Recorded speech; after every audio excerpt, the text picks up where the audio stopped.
Hello everyone, এটা ছিল 2 সেপ্টেম্বরে বারাণসীতে আমাদের। তাই সেই দিন তো আমাদের যাওয়ার ছিল অযোধ্যা রামলালাকে দেখতে।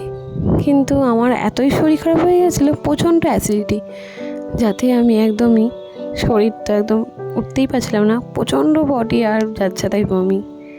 সেই জন্যই আমাদের, আর ওখানে তো এতই গরম থাকাই যাচ্ছিল না, সেই জন্য ওইটা ছেড়ে আমরা এইখানে এলাম। এই রুমে বুক করলাম। তা প্রথমেই যে রুমটাতে গেলাম সেই রুমটাতে এসিটা কাজ করছিল না। রুমটা অবশ্য ভালোই ছিল, আর এই রুমটাও কিন্তু খারাপ না, এটাও খুবই ভালো। তা দেখতেই পেলে সব কিছু, এখানে আলমারিও আছে, সবই আছে। অবশ্য আমি এটা ইউজ করিনি। আর বড়মশাই সেখানে শুয়েছিল, আর এসিটাও ঠিকঠাক কাজ করছিল এখানে। আর ওইদিকে সাইডেও আর এইদিকে দুটো সাইড টেবিল আছে।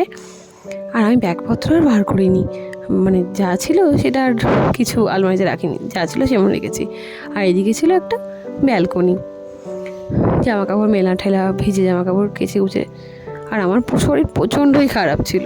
আমার শরীর এতই খারাপ ছিল, অনেকবার বমি আর এত পটি হয়েছে, আমি আর যেতেই পারলাম না। অবশ্য আমাদের সঙ্গে যারা এসেছিলো, মানে আমার শাশুড়ি মা, তারপর আরও দাদা দিদি, যা দাদা আরেকজন যার ছিল সমাপ্তি, তারপর তার ওই জেঠিমা ফেটিমা যারা ছিল সবাই গেছে, শুধু আমি আর বর্মশাই যেতে পারলাম না। বর্মশাই অবশ্য ফিট ছিল, কিন্তু ও বেচারা তো আমাকে ফেলে রেখে যেতে পারে না। আর এখানে এতই সুন্দর ছিল সার্ভিস টার্ভিস, আর রুম ক্লিন, বাথরুমও পর্যন্ত খুবই ভালো ছিল। আর তার করতে করতেই সারাক্ষণ আমি শুয়ে রেস্ট নিয়ে তারপরে চলে এলাম খাওয়া দাওয়ারে। আর আমার এতই শরীর খারাপ, আমি এই খাবারটা অবশ্য সবটা খাইনি, আমি একটু ভাত আর আলুই ভাজাই খেয়েছিলাম।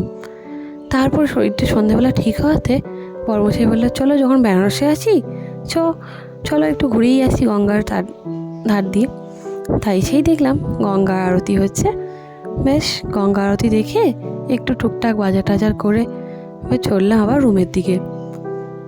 আর এই ছিল আমাদের হোটেল রুমটা। হোটেল রুমটা খুবই ভালো, এত সুন্দর তো সার্ভিসিং।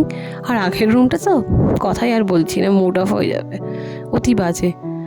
আর এখানে এতই গরম, আমার বর্মশাই ড্রেস চেঞ্জ আর করে না, ওই একটা পরেই দেখতে পাবে তোমরা সবাই যে এই একটা ড্রেসে চলে যাচ্ছে। আর এখানে আমি একটা কুর্তি কিনেছিলাম, বাট সেটা আমার হয়নি ঠিকঠাকভাবে, সাইজটা একটু ছোট হয়েছিল, কিছু করার নেই। তাই জন্য আমি তোমাদেরকে ট্রায়াল দিয়ে দেখাইও নি।